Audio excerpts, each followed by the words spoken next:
Hello everyone, how are you doing? This is MD Tech here for another quick tutorial. In today's tutorial, I'm going to show you guys how to hopefully resolve if your Windows computer appears to be randomly going into sleep mode. So this should hopefully be a pretty straightforward process, guys, on how to resolve it. And without further ado, let's go ahead and jump straight into it. So all you have to do is open up the search menu, type in Control Panel, best match, come back with Control Panel. Go ahead and open that up. Set your view by in the top right to large icons, and then select Power Options in the menu below. Where it says Change when the computer sleeps, left click on that. Now at this point you can change when the display as well as when sleep mode is turned on or off.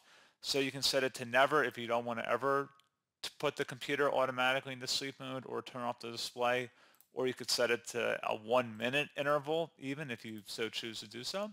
So quite a number of options to choose with and customize it to your preference. And once you've made your selection or change, you would select the Save Changes button, and that's all you have to do. So pretty straightforward process, guys. I do hope I was able to help you out, and I do look forward to catching you all in the next tutorial. Goodbye.